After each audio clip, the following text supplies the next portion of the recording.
क्या आप भी गांधी फेलोशिप का फॉर्म भरना चाहते हैं लेकिन समझ नहीं आ रहा कि कैसे फिल करें? डोंट वरी, आज मैं आपको स्टेप बाय स्टेप गाइड करूंगा कि गांधी फेलोशिप का फॉर्म सही तरीके से कैसे फिल करें ताकि आपका फॉर्म रिजेक्ट नहीं हो। तो इसके लिए हमारे साथ वीडियो में लास्ट तक जुड़े रहें, कोई भी पार्ट स्किप ना करें। दोस्तों, सबसे पहले ये जान लेना जरूरी है कि गांधी फेलोशिप का फॉर्म कौन भर सकता है या एलिजिबिलिटी क्राइटेरिया क्या है। अगर आपने ग्रेजुएशन या पोस्ट ग्रेजुएशन कंप्लीट कर लिया है या फिर आप उसके फाइनल ईयर में हैं और आपका एवरेज परसेंटेज 55 है और आपकी उम्र 27 वर्ष से कम है, तो आप गांधी फेलोशिप का फॉर्म अप्लाई कर सकते हैं। अगर आप ये सारी एलिजिबिलिटी क्राइटेरिया फुलफिल करते हैं तो चलिए जानते हैं कि फॉर्म कैसे भरते हैं। फॉर्म को अप्लाई करने के लिए गांधी फेलोशिप की ऑफिशियल वेबसाइट पर जाएं, जहां पर अप्लाई नाउ पर क्लिक करें और अप्लाई नाउ पर क्लिक करते ही आपको एलिजिबिलिटी चेकर करके एक ऑप्शन खुलेगा। इसे आप स्किप भी कर सकते हैं, जहाँ पर सबसे पहले आपकी एज और उसके बाद आपकी क्वालिफ़िकेशन क्या है, आपने बैचलर या मास्टर किया है, उसके बाद कोई कोर्स या डिप्लोमा कर रहे हैं जो कि जुलाई तक कंप्लीट हो जाएगा, उसके बाद आपका कोई पेपर कहीं बैक तो नहीं है और आपका एकेडमिक एवरेज 55% है या नहीं है, और इसके बाद आपका ये गांधी फेलोशिप का फॉर्म फर्स्ट टाइम है या इससे पहले भी आपने अप्लाई किया है। तो ये सारी जानकारी फिल करने के बाद प्रोसीड पर क्लिक कर दें। एलिजिबिलिटी चेकर के बाद एक ऑप्शन खुलेगा जो कि होगा कि आप अपने आप को साइन अप कर लें और अपनी पर्सनल डिटेल जैसे ईमेल आईडी, फ़ोन नंबर और इन सब सारी चीज़ों से खुद को लॉगिन कर लें। तो यहाँ पर सबसे पहले एक ऑप्शन आता है जहाँ पे आपको अपनी ईमेल आईडी डालनी है और एक ब्लू लाइन है जहाँ पे आप नेक्स्ट करके आगे बढ़ सकते हैं। उसके बाद आपको अपनी पर्सनल डिटेल फिल करनी है जैसे आपका फर्स्ट नेम, लास्ट नेम, उसके बाद आपका मोबाइल नंबर, ईमेल आईडी जो आपकी पहले ही फिल की हुई है तो ईमेल आईडी को फिर से फिल करने की ज़रूरत नहीं है। इसके बाद आपको एक पासवर्ड क्रिएट करना है एटलीस्ट 8 डिजिट का, और उसी पासवर्ड को फिर से ही कंफर्म पासवर्ड पर डाल दीजिए। तो दोनों जगह पासवर्ड एक ही बनाइए और उसके बाद सेंड OTP पे क्लिक कर दीजिए। सेंड OTP पे क्लिक करते ही आपको एक नया पेज खुलेगा जहाँ पे आपको OTP वेरिफिकेशन का ऑप्शन खुलेगा। वहाँ पे पहले ईमेल आईडी पे आप अपना देखिए कि एक ईमेल OTP आया होगा, वहाँ से वेरीफाइड कर लीजिए और उसके बाद एक मोबाइल नंबर पे OTP आएगा, दोनों ही OTP को डाल के वेरीफाइड कर लीजिए। ये सारी चीज़ें करने के बाद एक नया पेज ओपन होगा जिसमें आपको और डिटेल्स फिल करनी होंगी जैसे आपकी डेट ऑफ बर्थ, जेंडर, उसके बाद मैरिटल स्टेटस क्या है, सिटीजनशिप क्या है, आपका एड्रेस। तो एड्रेस में दो चीज़ें होती है, एक तो आपका होता है करेंट एड्रेस और एक होता है आपका परमानेंट एड्रेस। तो अगर आपका करेंट एड्रेस ही परमानेंट एड्रेस है तो डायरेक्ट चेक बॉक्स पे क्लिक करें तो ऑटोमेटिक ही आपका एड्रेस कॉपी पेस्ट हो जाएगा। इसके बाद आपके लैंग्वेज के बारे में पूछा जाएगा, आपको कितनी लैंग्वेजेस आती हैं, कितने लैंग्वेज को पढ़ सकते हैं, लिख सकते हैं और बोल सकते हैं। जैसे मुझे हिंदी और इंग्लिश आता है तो मैं 2 लैंग्वेज सेलेक्ट करूंगा और दोनों में तीनों ऑप्शन को क्लिक कर दूंगा। अगर आपको किसी भी लैंग्वेज को पढ़ना और लिखना आता है, बोलना नहीं आता है, तो आप केवल 2 ऑप्शन पर ही क्लिक करें। तो इस तरह ये सारी जानकारी फिल करने के बाद सेव पे क्लिक करें और कंटिन्यू करें और नेक्स्ट पेज पे जा सकते हैं। अब बारी आती है आपके एजुकेशनल क्वालिफिकेशन की, जैसे आपने पोस्ट ग्रेजुएशन क्या किया है, ग्रेजुएशन क्या किया है, 12th और 10th कहाँ से किया है, कितना परसेंटेज आपने प्राप्त किया। तो ये सारी जानकारी हम इस वाले सेक्शन में समझेंगे, जिसमें सबसे पहले खुलता है कि आपने PG क्या किया है या आपने पोस्ट ग्रेजुएशन में कौन सा कोर्स किया है। तो यहाँ पे कुछ डिटेल्स हमें फिल करनी होगी, जैसे जहाँ से आपने पोस्ट ग्रेजुएशन किया है उस इंस्टीट्यूट का नाम क्या है, यूनिवर्सिटी और लोकेशन क्या थी, आपका क्वालिफ़िकेशन क्या था, स्ट्रीम कौन सा था, कोर्स क्या था एक्चुअल में, और अगर आपका कुछ स्पेशलाइजेशन है तो उसको भी यहाँ पे मेंशन कर सकते हैं। उसके बाद आपका पासिंग ईयर का आपने पास आउट किया या फिर आपका इस साल रनिंग है तो उसके अकॉर्डिंग भी अपना सेशन या ईयर डाल सकते हैं।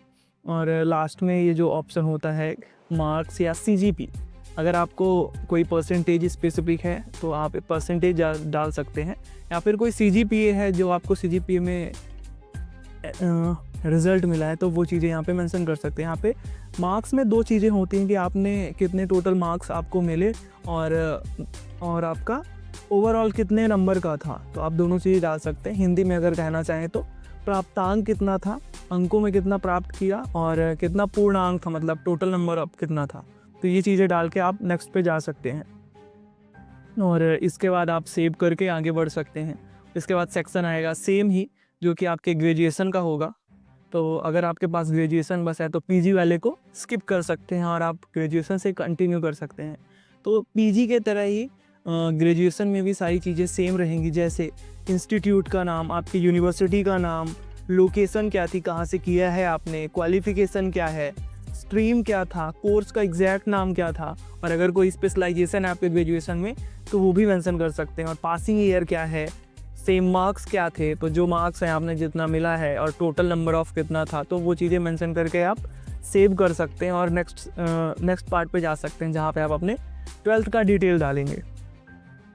और 12th के डिटेल में जैसे आपके इंस्टीट्यूट का नाम क्या था या स्कूल का नाम क्या था, क्वालिफ़िकेशन तो 12th ही ऑटो सेलेक्टेड होगी, आपको यहाँ पे कुछ करने की ज़रूरत नहीं है। उसके बाद बोर्ड क्या था, जैसे आपका कोई स्टेट बोर्ड है, सीबीएसई है या कोई इंटरनेशनल बोर्ड है, तो ये सारी चीज़ें आप सेलेक्ट कर सकते हैं। इसके बाद पासिंग ईयर क्या था, कौन से ईयर में आपने 12th पास किया, आपके मार्क्स क्या थे। तो मार्क्स में सेम जैसे हमने ग्रेजुएशन और पोस्ट ग्रेजुएशन में देखा कि कितना है आपको टोटल नंबर मिले और कितने नंबर का टोटल पेपर था या एग्ज़ाम में कितने नंबर का था, तो वो चीज़ें मेंशन करेंगे। तो ये ऑटोमेटिक ही आपके परसेंटेज में कन्वर्ट कर देगा। और इसके बाद अगर आपका कोई डिस्टिंक्शन है या आपने अच्छा मार्क्स किया है तो यहाँ पे एक ऑप्शन वो भी होता है, तो आप उसको भी कर सकते हैं। मेरिट या डिस्टिंक्शन वाले पार्ट पे भी आप क्लिक कर सकते हैं। उसके बाद आता है आपके 10th के डिटेल की, कि 10th में आपने कितने मार्क्स पाए। तो इसमें भी सेम ही 12th के जैसे ही हुआ कि आपके स्कूल या इंस्टीट्यूट का नाम क्या था। उसके बाद क्वालिफ़िकेशन ऑटो सेलेक्टेड होगी 10th, और उसके बाद बोर्ड क्या है, तो वे बोर्ड का भी आप अपने आप सिलेक्शन कर सकते हैं। स्टेट बोर्ड या फिर कोई अदर बोर्ड है तो उसको आप चूज़ कर सकते हैं। उसके बाद मार्क्स का भी सेम सेक्शन है, तो आपने जितने मार्क्स मिले हैं टोटल और टोटल कितने नंबर का एग्ज़ाम हुआ था वो चीज़ें मेंशन करेंगे, तो ऑटोमेटिकली ही परसेंटेज में कन्वर्ट हो जाएगा। इसके बाद अगर आपका कोई मेरिट डिस्टिंक्शन है तो ये सारी जगहों पे आएगा। तो अगर आपका है पोस्ट ग्रेजुएशन, ग्रेजुएशन, 12th या 10th किसी में भी है तो आप ये सारी चीज़ें मेंशन कर सकते हैं। इसके बाद एक लास्ट में क्वेश्चन आता है कि आपने कभी फेलोशिप ज्वाइन किया था या अप्लाई किया था या आप फेलोशिप कर चुके हैं, तो इसमें भी आप यस और नो में करके रिप्लाई दे सकते हैं। और इसके बाद आप कंटिन्यू करके नेक्स्ट पेज में जा सकते हैं। लेकिन अगर आपके इसके अलावा भी ऐड मोर का सेक्शन एक होता है, वहाँ पे आप अपना एजुकेशनल क्वालिफिकेशन ऐड कर सकते हैं। लाइक किसी ने 2 मास्टर किया है या 2 ग्रेजुएशन किया है तो वो चीज़ें मेंशन कर सकते हैं, या इससे भी रिलेवेंट कोई आपने सर्टिफिकेट कोर्स किया है, लाइक कोई कंप्यूटर का डिप्लोमा या सर्टिफिकेट कोर्स किया है तो उसको मेंशन कर सकते हैं, या अन्य कोई कोर्सेज हैं तो उसको मेंशन कर सकते हैं। इससे आपको फेलोशिप में प्रायोरिटी मिलेगी।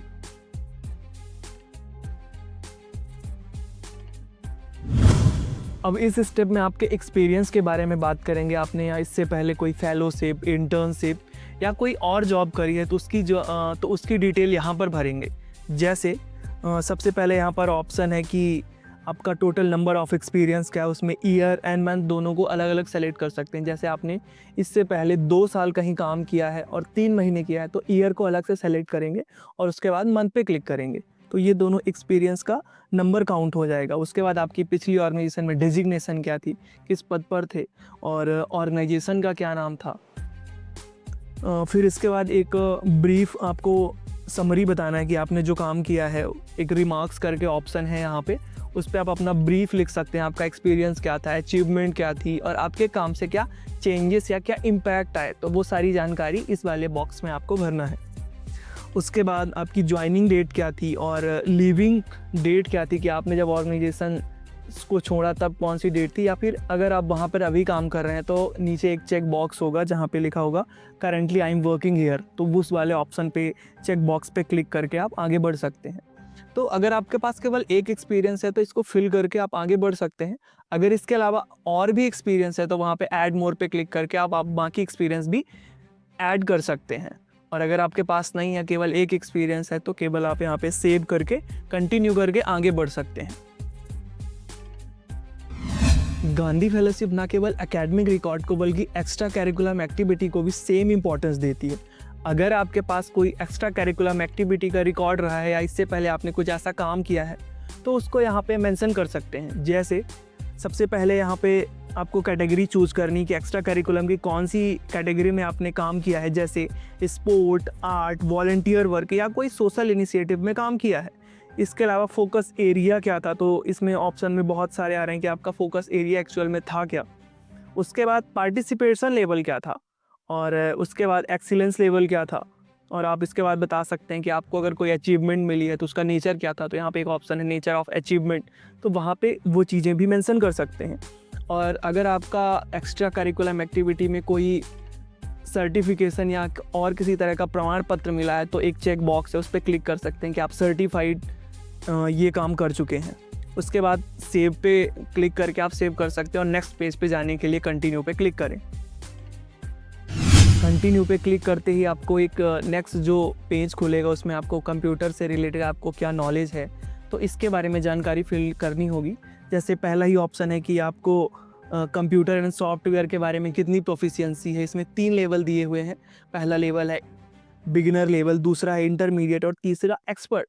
तो आपको जिस हिसाब से नॉलेज है तो उसके अकॉर्डिंग आप फिल कर सकते हैं। अगर कुछ भी बहुत बेसिक सा नॉलेज है तो उसमें आप बिगिनर लेवल को सेलेक्ट कर सकते हैं। और इसी क्वेश्चन के दूसरे पार्ट में पूछा गया है कि आपको जो काम आता है या इससे अलावा कोई काम आता है तो उसको आप डिटेल में बता सकते हैं। जैसे आपको कोई सॉफ्टवेयर आता है, प्रोग्रामिंग लैंग्वेज आती है, या कोई स्पेसिफिक सॉफ्टवेयर के बारे में आपको नॉलेज है, वीडियो एडिटिंग टूल्स हो गए, या फिर आपको ग्राफिक्स डिज़ाइन या इस कंप्यूटर से रिलेटेड और कोई भी कोर्सेज किए हुए हैं और उसका नॉलेज है तो आप यहाँ पे मेंशन कर सकते हैं। और इसके बाद आप इसको सेव करके और कंटिन्यू करके नेक्स्ट पेज पे जा सकते हैं। कंटिन्यू करते ही आपके सामने एक नया पेज खुल जाएगा और जहाँ पे आपके मेडिकल डिटेल के बारे में जानकारी पूछी गई है। तो यहाँ पे कुछ बेसिक से क्वेश्चन है, आप अपने मेडिकल कंडीशन के बारे में यहाँ पे डिस्क्राइब करेंगे। जैसे पहला क्वेश्चन है कि आपको कोई बीमारी है या इससे पहले कुछ बीमारी थी, तो यस और नो पे क्लिक करके आप बता सकते हैं कि अगर आपको कोई बीमारी थी जो लंबे समय से आप चल रही थी या कोई करंट में आपको बीमारी है तो उसको बता सकते हैं। उसके बाद इसी से रिलेटेड दूसरा आंसर है कि आप कोई दवा ले रहे हैं, आपकी कोई मेडिसिन चल रही है तो उसको भी मेंशन कर सकते हैं। अगर चल रही है तो हाँ, अगर नहीं चल रही है तो नो, और आगे एक और अदर ऑप्शन है जिसमें नॉट एप्लीकेबल है, तो ऐसी कोई चीज़ें एप्लीकेबल नहीं है तो उसको भी आप सेलेक्ट कर सकते हैं। और तीसरा एक ऑप्शन है जहाँ पे आपको डिस्क्राइब करना है, अगर कोई बीमारी है आपको तो स्पेसिफिक फिजिकल या मेंटल हेल्थ से रिलेटेड है तो उसको डिस्क्राइब करके आप डिटेल में बता सकते हैं ताकि फेलोशिप के दौरान आपको उन चीज़ों का ध्यान दिया जा सके। इसके बाद फोर्थ क्वेश्चन है कि पिछले 1 साल से आपको कोई बीमारी या कोई ट्रीटमेंट तो नहीं चल रहा है, तो वहाँ पे कुछ बीमारियों को लिस्ट किया गया है जैसे typhoid, jaundice, dengue, chikungunya, diabetes, BP, thyroid, TB, या कोई सर्जरी या कोई नहीं भी है, या फिर इनमें से कोई और है तो आप अदर का ऑप्शन भी सेलेक्ट कर सकते हैं, या फिर नहीं है तो कोई नहीं पे कर सकते हैं। इसके बाद है अगर कोई और है जो ये लिस्टेड की गई है बीमारियाँ, इनके अलावा कोई है स्पेसिफिक है या कोई अदर टाइप से आपको फिजिकल या मेंटल हेल्थ इशू है तो उसको आप डिस्क्राइब करके बता सकते हैं। तो यहाँ पे आप अपनी मेडिकल कंडीशन के बारे में जानकारी फुलफिल करने के बाद आप सेव करके कंटिन्यू करके नेक्स्ट पेज पे जा सकते हैं। एसे राइटिंग गांधी फेलोशिप का सबसे इम्पॉर्टेंट पार्ट है, इसी के बिहाफ पर आपका सिलेक्शन तय होता है।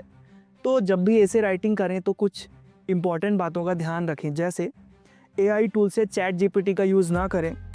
आप अपना एसे हिंदी या इंग्लिश किसी भी भाषा में लिख सकते हैं, इसमें भाषा के बिहाफ पर कोई आपके साथ भेदभाव नहीं किया जाएगा। अगर आप हिंदी में कंफर्टेबल हैं तो अपना आंसर हिंदी में लिखें, और अगर आपको लगता है कि आप इंग्लिश भाषा में ज़्यादा बेहतर आंसर दे सकते हैं तो इंग्लिश भाषा का भी प्रयोग कर सकते हैं।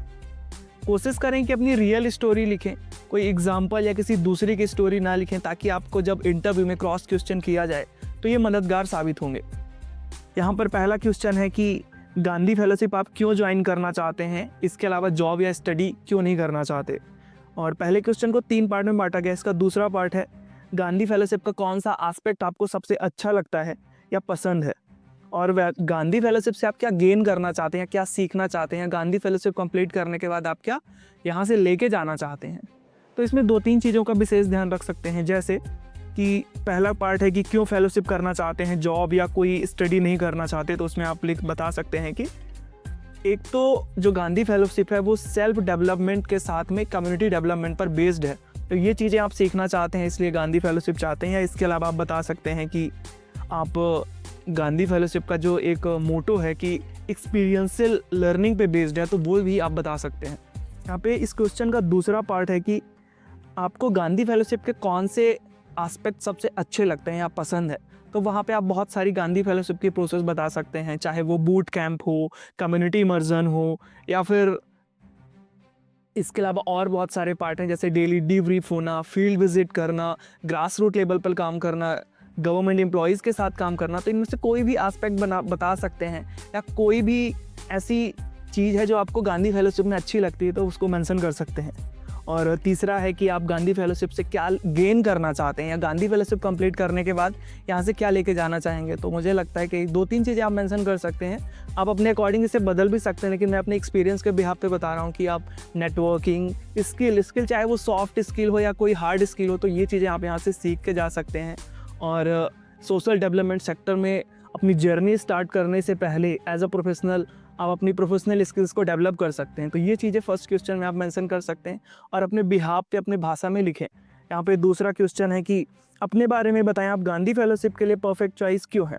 तो यहाँ पर भी बहुत सिंपल सा और अपना बैकग्राउंड बताएं कि आप कहाँ से हैं, आपके फैमिली का क्या बैकग्राउंड है, आपने कैसे स्कूलिंग करी, और अगर इसके साथ में आपने कोई भी इनिशिएटिव लिया है, लाइक आप किसी भी लीडरशिप पोजीशन में रहें, चाहे वो स्कूल में हो, कॉलेज में हो, या किसी गेम में हो, या फिर आपने किसी तरह का कम्युनिटी वर्क किया है, या आपने सोशल डेवलपमेंट के लिए काम किया है, वॉलंटियरशिप की है, तो उसके एग्जांपल दें और वहाँ अपनी स्किल्स को मेंशन करें कि आपने कैसे लीडरशिप, टीम मैनेजमेंट या फिर किसी प्रकार की ट्रेनिंग कराई है या कोचिंग कराई है। तो इस तरह की स्किल्स को भी मेंशन करें।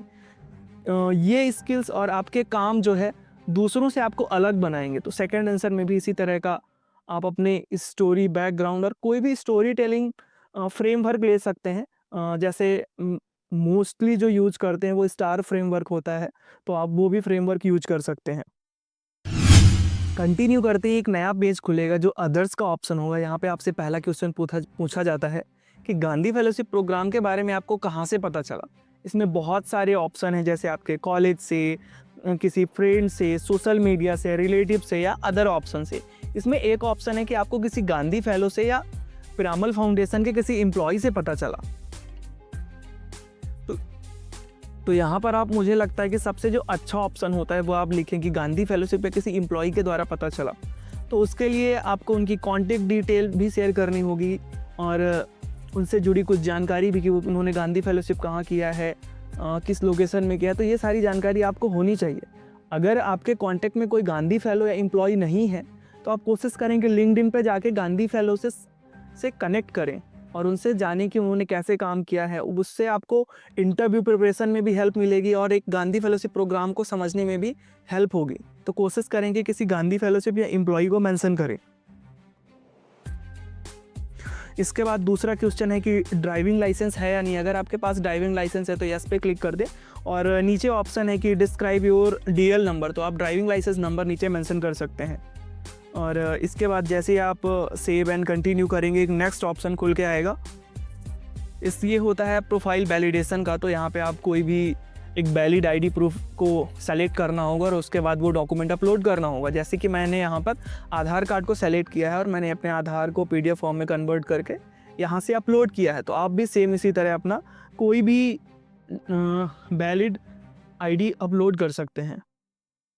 और इसके बाद सबसे नीचे एक ऑप्शन खुलता है जो कि सेल्फ डिक्लेरेशन है, कि आप बता रहे हैं कि ये सारी चीज़ें मुझे समझ में आ गई हैं और मैं डिक्लेयर कर रहा हूँ। जैसे यहाँ पे एक ऑप्शन है कि आप गांधी फेलोशिप अगर ज्वाइन करते हैं तो आपको कंप्लीट करके देंगे। उसके बाद आपके पेरेंट्स अलाउ करेंगे, पेरेंट्स अवेयर हैं इस फेलोशिप के बारे में और आप इंडिया के किसी भी स्टेट और डिस्ट्रिक्ट में काम करने के लिए तैयार हैं और आपके द्वारा जितनी भी जानकारी दी गई है वो सही है। अगर ये जानकारी सही नहीं होती है तो आपको गांधी फेलोशिप प्रोग्राम से बाहर किया जा सकता है। तो ये सारे डिक्लेरेशन आपको चेक बॉक्स पे क्लिक करके आप आगे बढ़ सकते हैं। और सबसे लास्ट और इम्पॉर्टेंट पार्ट इसका रह जाता है पेमेंट का। जैसे ही आप पे नाउ पे क्लिक करेंगे एक पेज खुलेगा जहाँ से आप पेमेंट करके आगे बढ़ सकते हैं। तो पेमेंट करने के बाद आपका एप्लीकेशन ओवरऑल कंप्लीट हो जाता है। तो एक सबमिट आएगा, जैसे ही सबमिट पे क्लिक करेंगे वहाँ पे एक प्रीव्यू का ऑप्शन आएगा। आप पूरे एप्लीकेशन को फिर से देख सकते हैं, क्रॉस चेक करें कि सही जानकारी, सही लैंग्वेज और सही डेटा यूज़ किया गया है और इसके बाद आप सबमिट कर सकते हैं। अगर आपको गांधी फेलोशिप प्रोग्राम से संबंधित और वीडियो चाहिए, जैसे ऑनलाइन असेसमेंट कैसे लिखें, गांधी फेलोशिप फुल प्रोग्राम क्या है, या फिर ऑनलाइन इंटरव्यू, टेस्ट या जीडी से रिलेटेड वीडियो चाहिए, तो कमेंट में ज़रूर बताएं। दोस्तों, अगर आपके लिए वीडियो हेल्पफुल रहा है तो वीडियो को लाइक करें और अपने दोस्तों के साथ शेयर करें और हमारे चैनल को सब्सक्राइब करना ना भूलें ताकि आपको गांधी फेलोशिप और सोशल डेवलपमेंट सेक्टर से जुड़ी हुई जानकारी मिलती रहे। मिलते हैं अगले वीडियो में, तब तक के लिए धन्यवाद। Thank you. Bye bye.